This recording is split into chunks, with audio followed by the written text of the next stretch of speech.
Yes, yes. All right. Hello and welcome to the latest podcast. I'm your host, JP John Paz from the Two Man Power Trip. Of course, joining me, the former WWF head writer, the former WCW head writer, WCW World Heavyweight Champion, Vince Russo. Vince, what's going on? How you doing? What's going on, JP? What's happening this fine day? Hey, it's been a busy week for you. I know you were out and about. We won't get into it, but you were out and about flying, so Yeah, which is big, crazy. Yeah.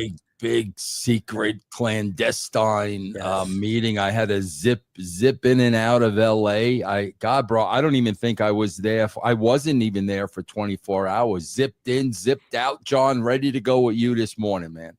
I love it. I love it. So we'll start off Q&A style. I know we talked about 97. We talked a little bit 98. Let's go back to 1998, maybe the prime of Vince Russo. But first, when you got hired by WWF to work on the magazine, which WrestleMania was your first WrestleMania? 10, Was it WrestleMania 8? Oh, it was 10, WrestleMania 10. 10. Okay. Yeah. Oh, because interesting. Because somebody had noted here, was it WrestleMania 8, Hogan Sid, or WrestleMania 9, Brett versus Yoko? It was actually WrestleMania 10, Brett Yoko. When I started full time, John, you got to remember that I was a freelance writer starting prior to being hired full time. I was working for the company full time. WrestleMania 10, I attended at Madison Square Garden. Man, bro, what year was that? WrestleMania 10, 1994. Yeah, bro. I may have been freelancing for WrestleMania 9. I'm not exactly sure. Oh my God, I can look at my my Adam Bomb piece because I got my first article. I think it was November. So I think it was the November before, which meant I had to write it months earlier, which meant that I probably started sometime in, I'd say, August of 93. Okay, interesting. Yeah. Interesting. And hey, WrestleMania 10, Adam Bomb gets squashed by earthquake. I don't know if you remember that. Yeah, I do. I remember Owen Brett. A lot I remember about that, bro. It was awesome. It was, like I said, WrestleMania 10, just a monumental WrestleMania at the Garden, my first show as an employee. Yeah, very memorable. I worked the Fan Fest before. Very memorable. I was there as well. I was about 18 rows back. I love WrestleMania 10. It was one of my Very favorites. nice. Yeah, very nice. Yes. So how long did it take you to put the magazine issue together? If you're going to put together one issue, how long does it take you to put it together? It took. Bro, that was the thing, because I had that experience, because with the magazine, bro, I had to write every single day. Every single day you're writing. So I had that experience when I moved over to TV. So I was already programmed to constantly be writing. So that really helped. But it was nonstop writing. I mean, literally, it was just nonstop writing from this magazine to the next. Then we added the Raw magazine. It just seemed, man, that my whole tenure there was nonstop writing in one form or another. Isn't it crazy how magazines, if you think about back then, how popular were, the magazines then, and nowadays, man, it's nothing. It's all digital. Isn't that I crazy? know, bro. Yeah, I mean, God, I can go all the way back to Sport magazine, and when Sports Illustrated was like the thing. I mean, yeah, bro, magazines were such a part of culture, and they're non-existent today. So as far as Vic Venom is concerned, and obviously that was kind of a pen name, if you will, how do you come up with the Vic name, the name itself, Vic Venom, and the character? Well, bro, that's the problem, man. I mean, John, I was writing 80% of that magazine, and I just everything could not be by Vince Russo. You know what I'm saying? So I literally was forced to create characters. We had the Informer, Vic Venom, just so it didn't look like Vince Russo was writing the.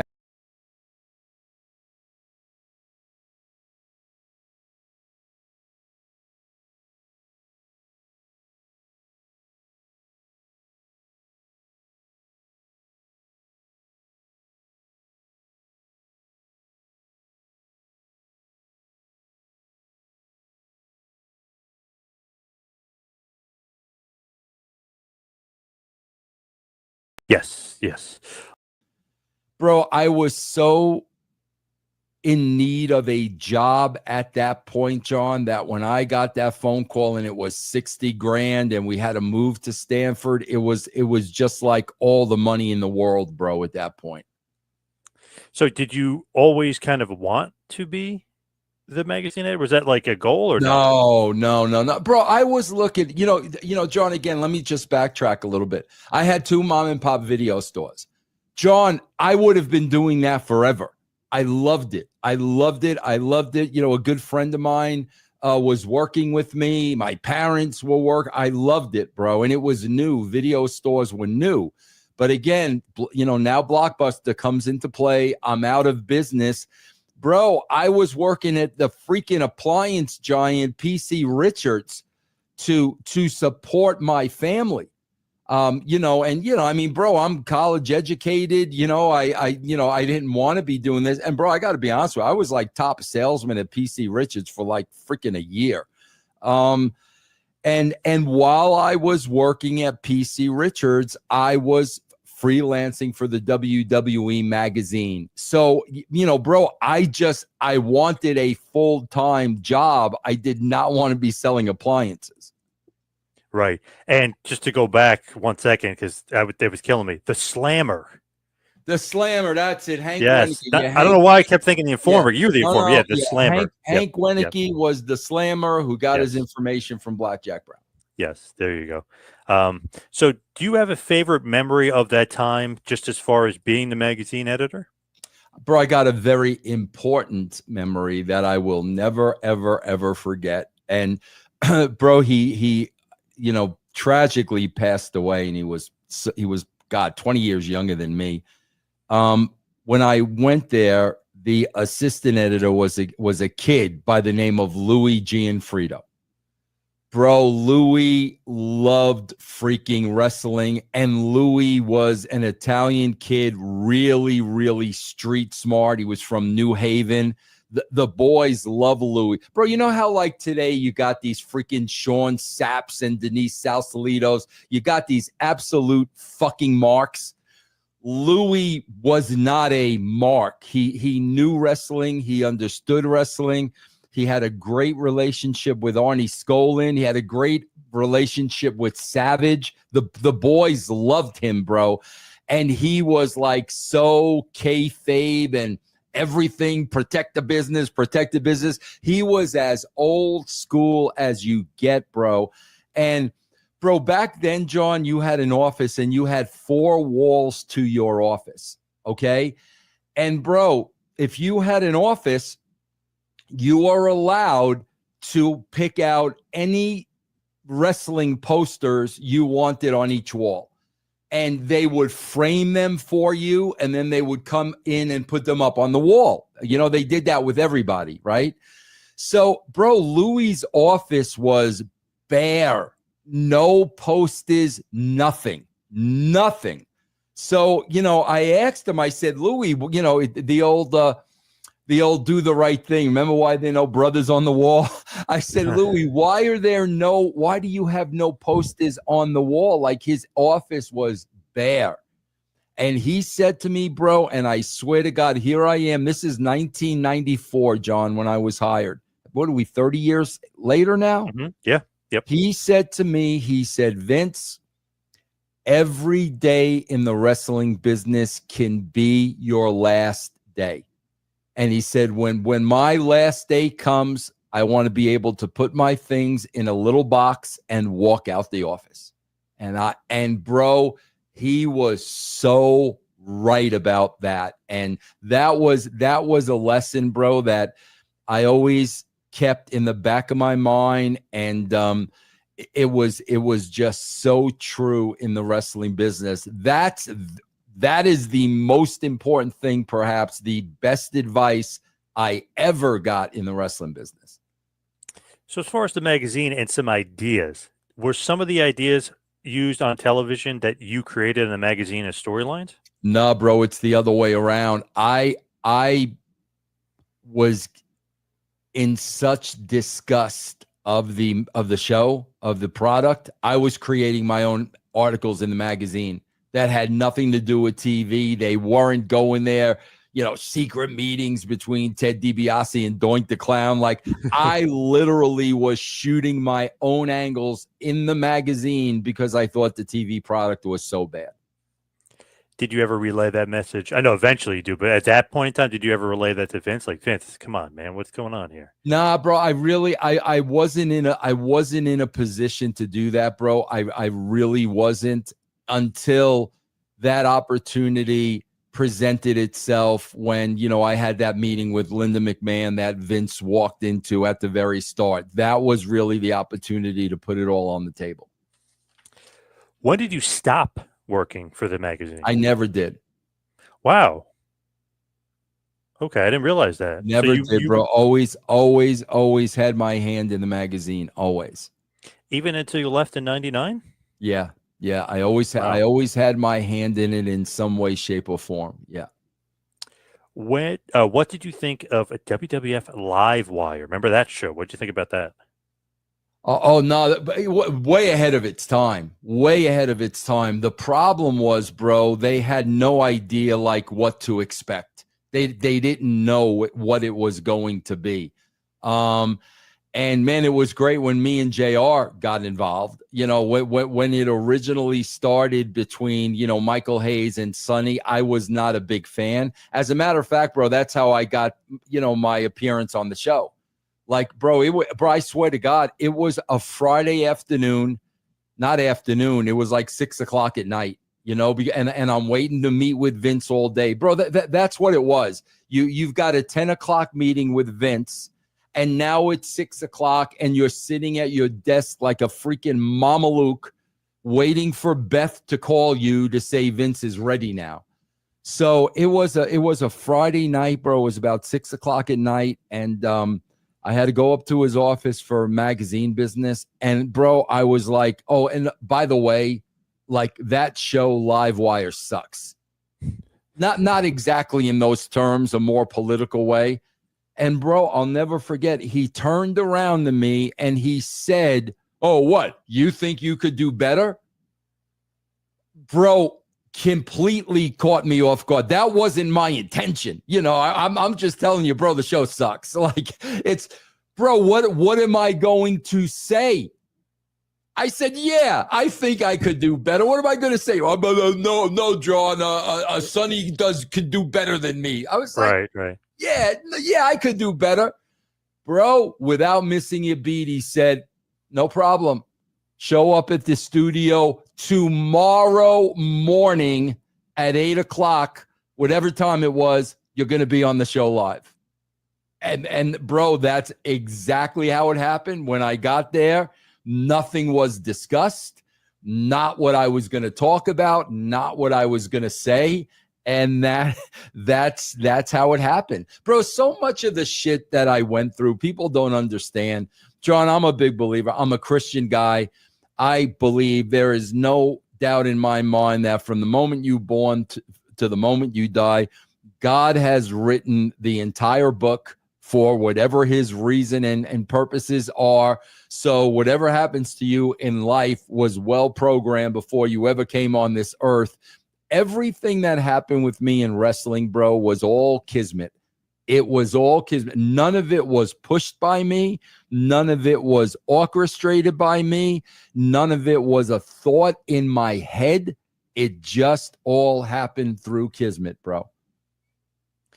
Now, let's talk about 1998. Let's fast forward, really 97, but really focus more on 98 now. So when you become the head writer, how much influence did a guy like Howard Stern have you? How much influence did a guy like Jerry Springer have on you? A ton, an absolute ton, John, because they were people, bro, when I say this now, people don't know what the fuck I'm talking about. They're freaking clueless. John, this is how hot Jerry Springer was. Ed Ferrara and myself used to write at my house the day before we would get together with Vince. So we would write out, John, the entire show. Bro, Springer was so hot. It would start at 9 o'clock, John. He'd be on one channel from 9 to 10. 10 to 11, the Springer Show with a different episode would be on another channel. 11 to 12, it would be on another channel. That's how hot Springer was. And bro, when Ed and I would sit there and watch television, I mean, write the show, Springer was on in the background every single time, like 3 hours of nonstop Springer. And then you add to that, again, bro, you're going back 1993, every day to and from work, Stern is on the radio. So those two were absolutely huge influences in my writing, without a shadow of a doubt. So you had previously mentioned on another episode possibly getting paid $350,000 a year. Was that given to you as the head writer? Or did you have to negotiate? How did that? Oh no, bro, that came over time. That came in increments. I didn't go from 60,000 to 350.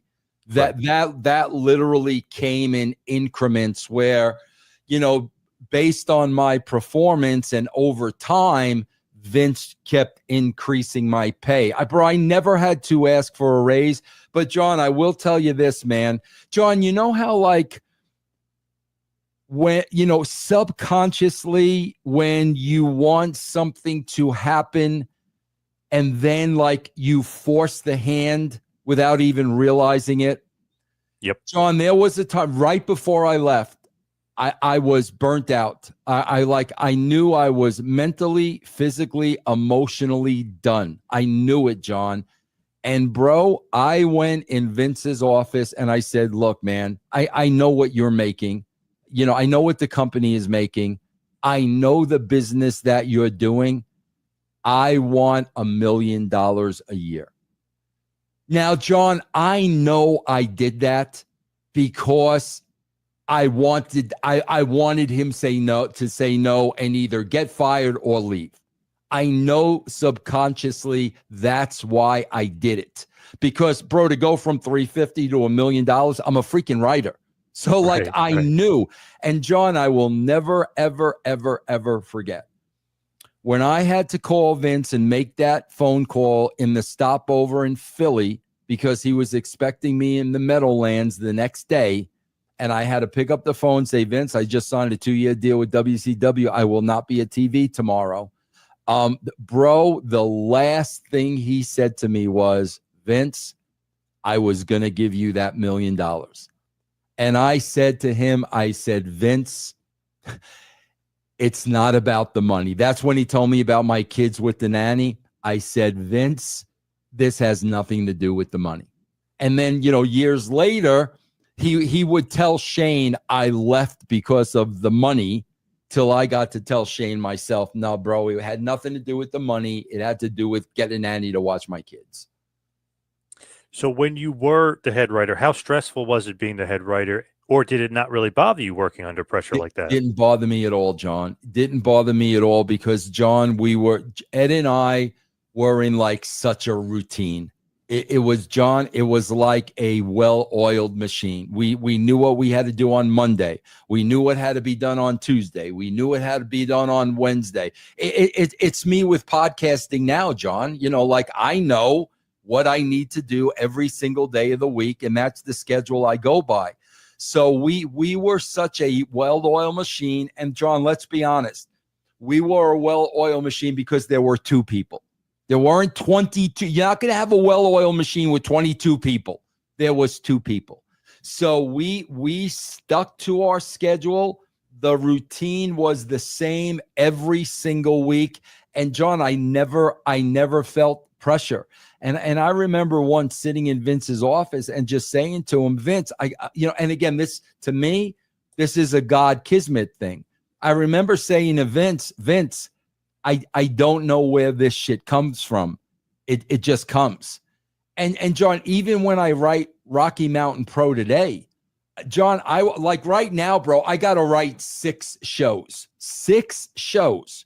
So I swear, John, I will sit at this desk and I'm like, oh my God, what am I going to write about?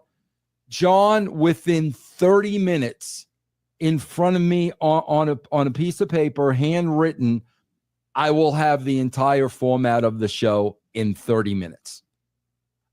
To this day. And like I said, bro, that's why I never wanted to. I never had a dream or a desire to be in the wrestling business. I never had a dream or desire to be a head writer. But that's why I was put in that spot. I don't know why. I don't know God's plan and God's ideas. But to this day, I can sit down and write a wrestling show in 30 minutes. Then John, I'll go to the computer and now I get into more, detail, everything involved in the show. That process is a little longer. But as far as the nuts and the bolts of a show, I could do that in about 30 minutes. Wow. In that same vein, how are you able to write for basically every wrestler? Like, how does everybody get material? Because before you, that wasn't really so much the case. So how were you able to do that? Yeah, John, because I had such respect for JR. And John, I knew, and I cannot say this today, absolutely not. When JR handed over a roster, I knew every single person on that roster deserved to be on it. They earned a spot. So these were the most elite wrestlers in the world. So now it is my duty and it is my obligation to support every one of these people as much as I possibly could, because they all earned their spot. Bro, JR was not hiring friends. JR was not doing anybody any favors. If their name was on the roster, they earned a spot on that roster. So now, like I said, bro, it was up to me to give them all the tools they needed in order to succeed. Is it a conscious effort to give everybody a storyline? Because obviously Absolutely. before you, there was no conscious effort. Yeah. Is it like I have to give this guy storyline? John, I do the same thing today. I swear to God, I got a list of baby faces. I got a list of heels.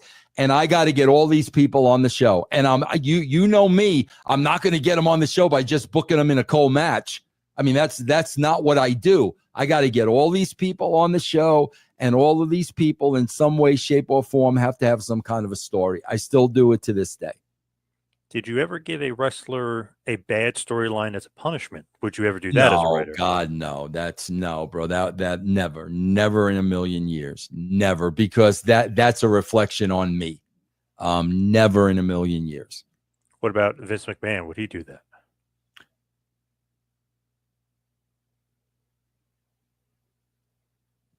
Prior to me, bro, I would say Vince McMahon would put characters on wrestlers as a punishment without a shadow of a doubt. I mean, Terry Taylor's like the perfect Red Rooster, example. Yeah. He would definitely do that.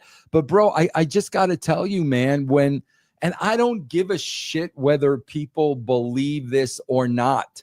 When Ed and I were writing the show, bro, and we were cooking on all four burners, bro, Vince did not get involved. He did not. People can think, oh, he was my editor and this and that. He did not get involved. And you think about it for a second, bro. The company was so hot during the Attitude Era. Everybody wanted to be in business with the WWE. Do you know how freaking busy Vince McMahon was in his office?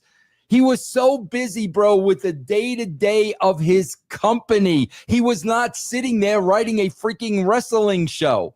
So that's why, once we started doing these numbers, he had the absolute faith in everything Ed and I, gave to him. Like I said, would he tweak things? Would he add the nuances? Absolutely, without a doubt. Never offered storylines, never changed any major angles, never changed any main events. He let us do our thing. What did you think about, let's just say, a wrestler maybe you didn't like? Was there ever any wrestler you wanted to see get fired? Did that ever go through your mind? Never, bro. Never. That's the God honest truth. Bro, I can honestly tell you, back then, if we're talking about the WWE, there wasn't a wrestler on the roster I did not like. There wasn't. There wasn't one I did not like. We've talked about Sunday Night Heat before, how you wrote Heat. Sometimes you and Hayes would just get together and write Heat. What did you No, think no, of no, Heat? whoa, whoa. Oh, Hayes, no? No, he never, never? Oh, no, never, never? He never put the no. matches together? Oh, okay. Okay. No, that came from me and Ed. Never. Oh, so Sunday Night Heat is you guys too. Absolutely. Now, if you're talking about agenting, yeah, he might have agented some Oh, stuff, okay. but he had nothing to do with the writing of that show. So Heat is you as well. Just you and Ed doing the same thing. Just keep rolling. Okay. Yep. What about Superstars? That was a show in syndication, bro. So like, no, we were not involved in that show. But I'll be honest with you, bro. More than anything, that was probably just JR booking the matches for that show. Did you like the weekend shows? I mean, it's kind of like the history of wrestling. Saturday morning, Sunday. They had. Did you like the weekend, or do you feel like there was no storyline progression and it's not really important? Yeah, no, that's how I felt. I'm not a fan of that. I'm just not. When you're scripting a show, I know maybe every show could be different, but how many matches, let's say you're doing Raw, how many matches need to be or should be on Monday Night Raw? Let's say, that's hard to it's a 2-hour show. Yeah, I mean, that's hard to say, bro. Like, it just really depends on what's going on. But I could tell you now, like I write Rocky Mountain Pro is an hour. It's a 1 hour show, John. In that 1 hour, there'll be 4 matches. That's it. I write 4 It's 7 segments. The show's 7 segments. And there's 4 matches in that 1 hour show.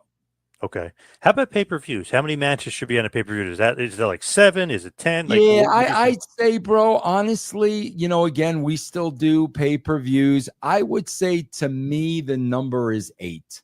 I think 8 matches is a good number to have for a pay-per-view. What did you think? Let's talk a little bit about Goldust here. What did you think about Goldust and pairing him up with Marlena? What did you think about that? Because obviously it's his real life wife, but what did you think about putting her on? Yeah, that was not me pairing them up. They were paired up when Vince brought him in. They were great. I mean, she was great for his character. Again, John, here's the old Vince takes credit for everything. No, they were a package when I started writing for them, and it was the yin and the yang, and they were a great duo, bro. Obviously, she's in the business before WWF. She's Alexandra York, the York Foundation, right. WCW. So, I mean, she obviously knew what she was doing on camera. Right, but I got to tell you, though, to be honest with you, John, I was not really that familiar with her work. I really wasn't. I wasn't familiar with everything she did at WCW. So when I started with her at the WWE, like I was really starting fresh with her. Goldust, the characters, very unique, very different, very weird. Like we talked about this before with Vince's idea of it and old Hollywood and stuff like that. Was the idea of him to get a lot of heat by being gay or acting gay? Was that the idea behind it? Bro, again, Vince Russo takes credit for everything. Yes, he does. God, bro, that was all Dustin. Like that, I just went with it. When I would give, like, bro, I will say this. I wrote every single word for that character. Like Dustin never ad-libbed anything. Bro, we were even on Conan, and freaking Conan let me write that entire segment for him and Goldust. That was one of the highlights of my life, bro. This is when Conan's on top of the world, and his producer said, Vince, why don't you write this segment? And I was like, holy shit, I would give him the dialogue, and with his delivery, I just went with it. Like, I just went with it. So it was never, ever, ever a gay thing, bro. He was just effing with people. I mean, that's what he was doing. That was the gimmick. And bro, like, that even worked, because I remember like Scott Hall didn't want to work with the character, and it was like, but bro, when he would deliver those promos, I just went with it, bro. So his personality, man, really steered the ship of that character. You think he's better off on his own, or did he need a manager? They did work well together. Oh yeah, no, he didn't need her, but she definitely added to him without a shadow of a doubt. What was the payoff going to be for GTV if Goldust and or Tom Green had been behind it? So remember the GTV. Yeah. Oh God, bro. I don't really think there was a payoff, man. I think it was going to be a continued storyline of finding out shit that we weren't supposed to find out. I don't think there was ever a payoff. The payoff was I wanted to get Tom Green, but there was never an end to that story. Do you know why Goldust left in June of 1999? Do you remember why he ended up leaving? Was it maybe substance abuse issues, or what was going on with him? Yeah, John, I would guess that. I mean, I would really, really guess that, but I don't 100% know. So, as far as Triple H being the aristocrat, remember we talked about that before, and obviously he changed his character. Why do you hate that character? He seemed to play it well, but do you think it's just passe for the time period? It was just a gimmick. Yeah, you know what I'm saying, bro? The way he dressed. Remember he used to do the yes. bull. Ugh. And bro, he played it great. It had nothing to do with his performance or anything like that. I just thought it was like an unbelievable character. Bro, you can play an aristocrat, but again, bro, the way he dressed with the gimmick, even the name, Hunter Hearst Helmet, like the whole thing was just way too gimmicky for me.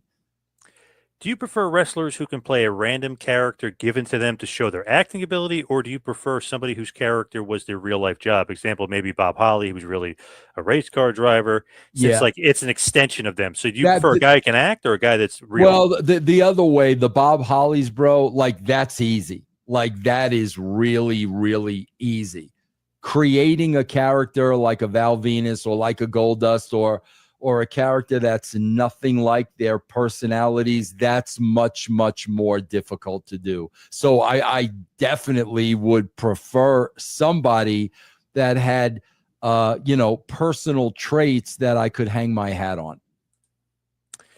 What do you think of gauntlet matches? Do you like gauntlet matches just as far as the gimmick match? Bro, I love gimmick matches and anything gimmick match. I'm to this day, bro. I write ridiculous gimmick matches. I'm a fan of gimmick matches. Do you have a favorite? Viagra on a pole? No. Pole matches were not my favorite. I know, but that it always gets associated with it. Yeah. I know. John, I don't know if I really have a particular favorite. I just like when a wrestling match gives us a different look.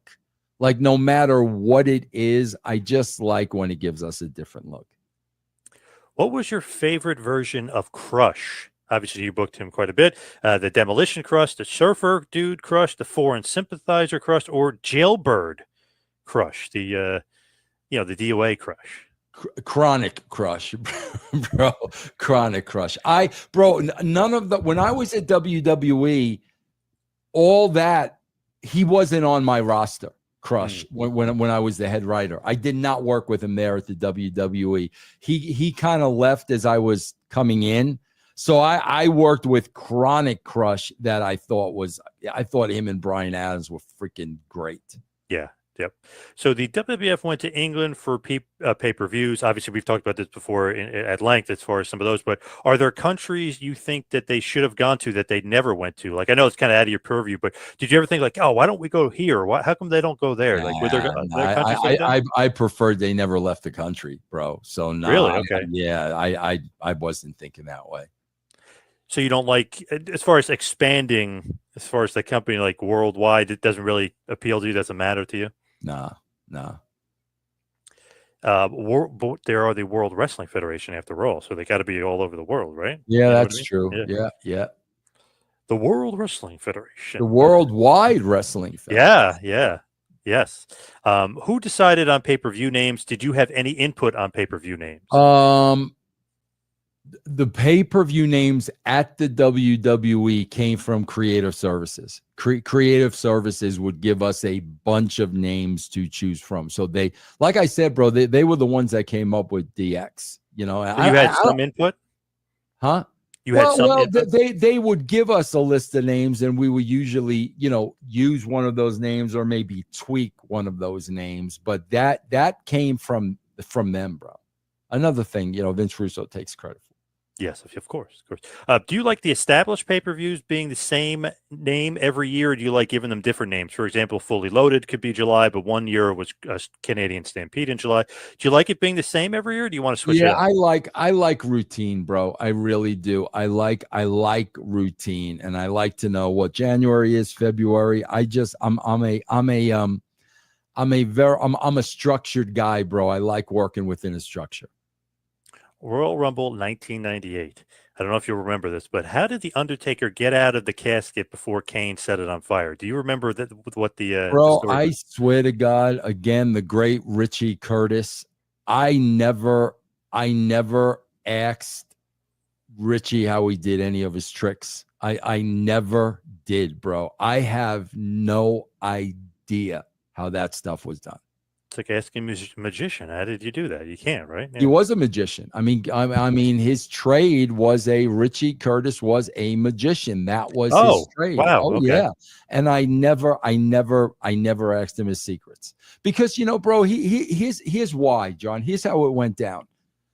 Bro, they're figuring all that out leading up to the pay-per-view, and then the day of the pay-per-view, they're making sure all that works smoothly.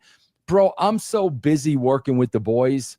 You know what I'm saying? That like I'm nowhere near that while it's going on. So by the time it happens, I'm sitting there and watching it on a monitor just like everybody else, and I never really knew how he did, 99% of the shit. You didn't remember on a previous episode when we were talking about the Rumble why Jeff Jarrett randomly attacked Owen Hart during the entrance, but he wants to know here why. Would you give your best guess on why, storyline wise, in '98 Jarrett would be attacking Owen? Were you going to build something or lead to something there? Bro, I can't remember that at all. I don't. Obviously I could make something up. I don't remember that at all. Owen was a babyface. Jarrett attacked him to heel. I don't know. Maybe going to lead to something. It doesn't lead to anything really, but it could have. Yeah. I have no idea.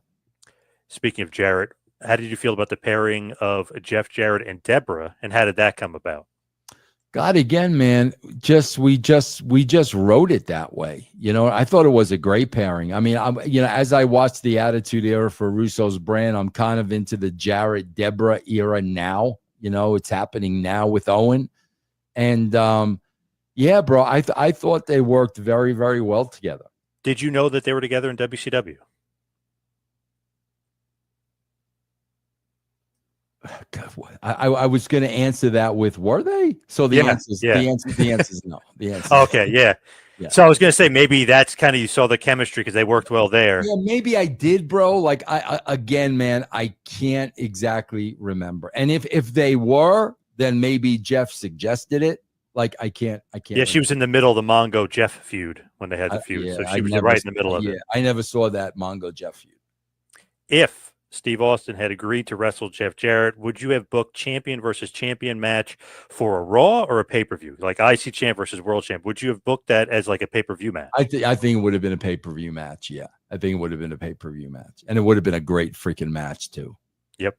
And call me crazy, but I always thought Jarrett was a lot better than Triple H. And I felt like he should have got that spot over Triple H. I might be crazy on that one, but. Well, again, I don't argue with that at all, bro, but he was never going to be able to work with Austin. So, there's that's like a stopgap. You know what I'm saying, bro? It's like, okay, we know he can never go that far. So what are you going to do? You think Jarrett could have been WWF champion? I think so. I do. Bro, Jeff, like I said, man, what great heel, could get baby faces over huge. Great worker, told stories in the ring, could cut a promo, and never, ever got hurt. Bro, that's every tool that you need. Like his game didn't lack anything, bro. I mean, we just checked off a lot of boxes. Jeff's game did not lack anything, man. And that's why, like I said, when I got him over at WCW and there was no ceiling, that's why he was the WCW champion. Hey, and going back and watching these a lot, obviously to cover for the show. Besides Vince and like The Rock, he's the most hated heel. I mean, he's got so much heat. It's like Absolutely. And it's bro, that's ridiculous. here's what people don't understand, bro. I swear to God. And people got to understand, like at my age, John, I don't give a shit about heat, me getting heat. That's why I say what I say. What do I care what you think? Right. Bro, New Yorkers, when it comes to that Southern accent, they effing hate you. I don't know, bro. I don't know if it goes back to the Civil War. I don't know what it goes back to, but when you're a New Yorker and you hear that Southern twang, like that person is a pussy. And that's, Jeff was the absolute epitome of that, bro. And that's why it worked. I was just watching Call Me Ted, which is the 6-part Ted Turner documentary. He was saying when he went to this, I mean, this is years ago college, but he said it always rang true. When he went up to Brown University, he goes up to Rhode Island. He's like, everybody hated me because of my Southern voice. They just didn't like me. They hated my voice. Well, it's interesting. Bro, I swear to God, in the history of the wrestling business, there was only one dude that got over with a Southern accent. And it was because of the way he looked. And people will bring up, oh, Austin had a Southern accent. No, bro. Austin was from Texas. Austin, as a New Yorker, I'm telling you, that's not a Southern accent. Then they'll say, no, bro. Dusty did not have a Southern accent. Jeff Jarrett had a Southern accent. Only one guy, bro, in the history of the business got over with a Southern accent. Who was that? Hillbilly Jim. That's good, bro, but I wouldn't consider, like, I'm talking like main event. Yeah, Hillbilly Jim was a great character. Yeah. I'm talking main event. Not sure. Sid. Oh, okay. And that's because he looked the way he did. You're not going to look at Sid and say this guy's a pussy. Right. The guy was a freaking freak. So he got away with that, bro, because you looked at Sid and you're like, bro, Southern accent or no Southern accent, this guy will freaking kill me. But outside of Sid, bro, you will never find anybody on the highest level who got over with a Southern accent. So Ric Flair is very close to coming to WWF at Unforgiven 1998. So the fall of 98, because of his falling out with Eric Bischoff and WCW and all that stuff with his contract. Were you told about this at all? Yeah, I do remember this, bro, because I do remember Cornette was the kind of in-between. And Cornette was the one that was talking to Flair at the time when there was a possibility. So, yeah, I definitely remember that. What would you have done with Nature Boy if he returned to the company? Bro, I don't know, John, because I'm not going to waste my brain power thinking about that till it happens, because you know how wrestling is, bro. Oh, yeah. They all the talk and then it never happens. So like, I wasn't going to waste a second of my time thinking about that till it happened. Ed Ferrara joins the WWF June of 1998. How did he end up getting hired? That was great, bro, because like I said, John, two things. Vince made it clear to me, and he said his exact words to me were, Vince, number one, I don't want to be writing the TV anymore. Number two, I don't have time to be involved in the TV anymore. We got to find somebody to work with you. And Ed came recommended by Bonnie Hammer, because Ed had written Honey, I Shrunk the Kids and Weird Science, which were both on the USA Network. So Ed came out to a show and kind of shadowed me. And bro, I'll never forget, man, before Ed was even hired, and John, you will know this, there was a big match, and I think it involved a cage, and I think it involved Kane. And Ed, who wasn't employed by the company yet, it might have been his first day on the job, he suggested something. It was a pay-per-view, bro.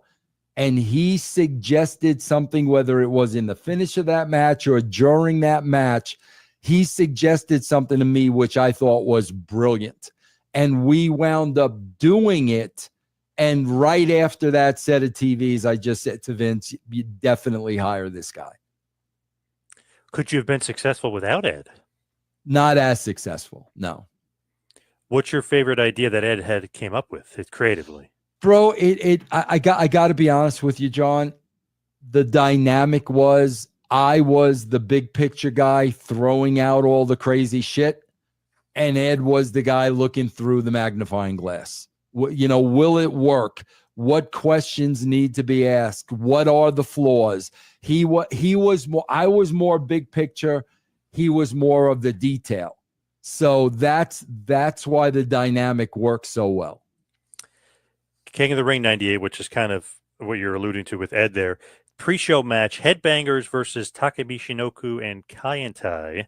It goes 6 minutes, 44 seconds. Just when you're looking at pre-show matches, do you pay any attention to this? Do you have any memory of pre-show matches? Like, do you put any effort into the pre-show matches? Just, I know sometimes creatively they do tie into the show, but Headbangers and Kaientai, did that? No. And anything? No, that's that, again, bro. That probably was JR. So it's not like a creative thing, like, oh, what am I going to do with the Headbangers before the pay-per-view and Kaientai? No? So not unless they're on the pay-per-view. Right. Yeah. Do you think the King of the Ring winner should get a title shot like Royal Rumble? I know sometimes they did, sometimes they didn't. Do you think that that's a good, story piece? I definitely do, bro, because the whole King and Scepter freaking, again, that goes back to Hunter Hearst Helmsley. Like, what a stupid King Mabel, and they even did it with Selena Vega. Oh God, bro, it's so freaking stupid. Was Ken Shamrock the right guy to win the King of the Ring?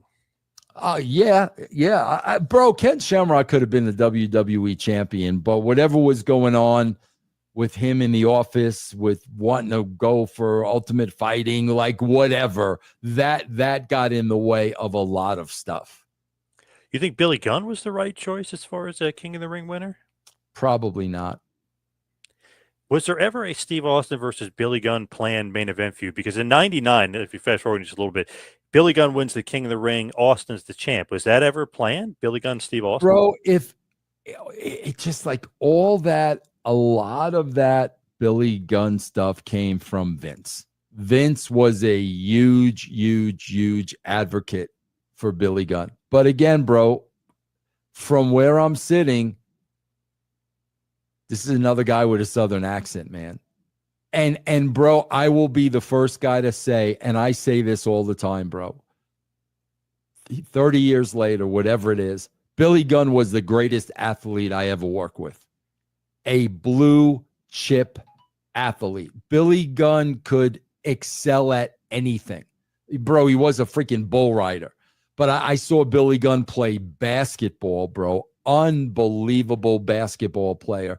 This guy was the greatest athlete I ever worked with. But again, the promo side, unlike Jeff, there were just parts of his game that were missing. So before Royal Rumble 1998 comes about, Stone Cold Steve Austin forfeits the Intercontinental title. Then, of course, he wins the Royal Rumble match. Do you like that creative decision? And what was the thought behind that decision? Like, he's going to forfeit the title to go after the world title? Is that what he's doing? Like, why forfeit? What did he forfeit, bro? The Intercontinental Championship. Yeah, that's why. That's why he wanted the main belt. Bro, back then, it's not that way today because there's so many freaking belts, and now there's rings, bro. Now you get a ring. Back then, the emphasis was always on the title. The title was the most important thing. So why would a guy like Steve Austin want the Intercontinental title, which was really like a second-rate title? Bro, like if you're a younger guy working your way up, that's a big prize, the Intercontinental title. For Steve Austin, it's not. So, of course, bro, he would want the main title. So I have no problem with that. Okay, with him not losing, I guess keeps it strong. It keeps him a lot stronger that way. Absolutely. Yeah, absolutely. Yep. I know you had ratings to deal with, so I mean, obviously, it's a different ball game during the Right. Attitude Era and Steve Austin as far as being the champ. But do you think he could have been champion for a year straight? Diesel was champ for a year straight. Randy Macho Man Savage, of course, year straight. Hogan champion, for a year straight at one point, but really 4 years straight before that. But do you think that Austin could have been champ for a year or no? Bro, the only thing that would have kept them from being champ for a year was his health. That's the only thing. The knees, I mean, that would have been the only thing. If he was 100% healthy, without a shadow of a doubt, we could have written a year straight, had no problems with it whatsoever. But Austin got banged up quite a bit. When you look at that, is it the sign of the times though? Like a year-long title run, would that work in the Attitude Era? I think so. I definitely think so, bro. But like I said, between his knee issues and between the stingers, and then, he was dabbling, in Hollywood there a bit with Nash Bridges and all that stuff. It would have been difficult to do. When you look at it too, the title changes and stuff, I mean, that's ratings. Like he loses the title at King of the Ring, that he wins the title on Raw, he beats Kane, huge rating. It just popped. Is that also why you do title changes? That's part of must-see TV, bro. That's part of must-see TV. Like the people that say, "Oh, bro, you were WCW and the title changed 97 hands, 97 times, bro." The title the title can change at any time. At any time, bro. If this were a shoot, the title could change at any time. So I don't care how many times I flip the belt. If this were a shoot, the title could change any freaking time. And that's part of must-see TV. What did you think of Stone Cold as the champion? Great. Absolutely great. Absolutely. Didn't need it, but it was part of the story because the championship, bro, was Vince's property. So that's a huge part of the story. It's Vince's property. That's who Vince has to promote. And that's the hood ornament of the company. So the title was a huge part of that storyline. He would have been just as over without the title. Oh, it just was great because Vince, this is my company. You can't be like the flag bearer of my company. Exactly, bro. Yeah. So as far as Austin as champion, would you say he was the best champ of the Attitude Era? I mean, I would say he's got to be, right? I mean, he was probably the best. Yeah, he's got to be. Yeah. What did you think of the Smoke and Skull title, and how did that come about? Oh my God, bro! I'm not really. Refresh my memory a little bit, John. So he literally created his own belt. It's called the Smoke and Skull. It's literally a skull and there's smoke coming out, but it's the world belt. They wanted to sell it.